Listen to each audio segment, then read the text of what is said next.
Stop and pay close attention, for this will be the only warning. If you have any triggers of any sorts that you find unbearable or unpleasant, then skip this story. Go to another video, check out something else. Just don't continue on with this video if you cannot handle triggers. If you can, however, then please proceed with caution and enjoy the story. You have been warned.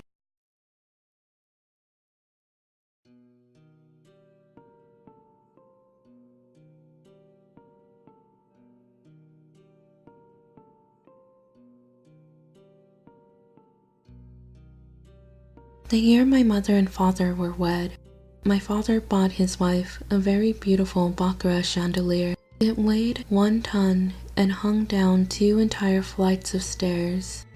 Because it was so large, my father searched the whole of Britain for an estate that could accommodate it. He chose a very old palatial home in the Welsh countryside. The mansion was 6 stories tall, and in the middle of the house was a tall spiraled atrium with a glass ceiling. The stairs wrapped around the walls of the spire, encircling the great chandelier at the top. As far back as I can remember, I would spend my days lying underneath the cascading crystals far above and watching the twinkling prisms catch the sunlight and cast vibrant, breathing rainbows across the walls. My mother would smile at me and giggle to my father behind her hands. I was a romantic, she said, a dreamer. Father would smile knowingly, but never bothered to glance my way. He only had eyes for my mother. At least, until little George came along. But I wasn't a dreamer.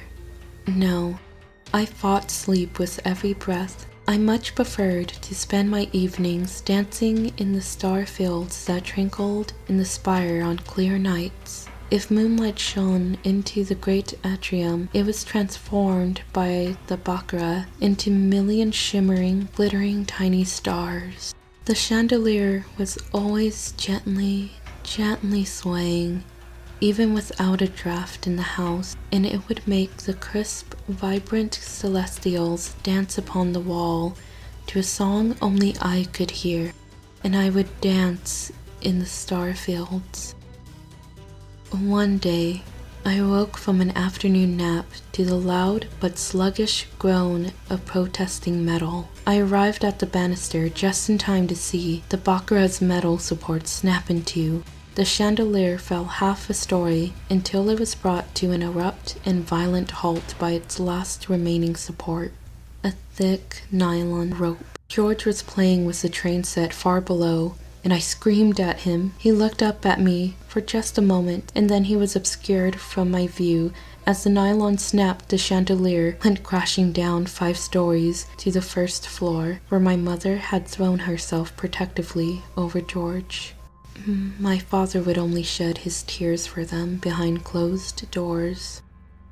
A week after their deaths, father had the chandelier repaired and rehung. It had been my mother's, and he loved her deeply. Perhaps he liked to look at the chandelier and think of her, but I preferred to imagine that he rehung it for me because he knew how much I loved it.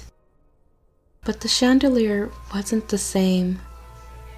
The gentle cadence it had loyally kept since my birth was now replaced by a stillness as absolute as death. The rainbows were dull, almost colorless, and the dancing stars that had once glittered upon the walls at night were absent, and the spiraled atrium remained as dark as the heart of obsidian.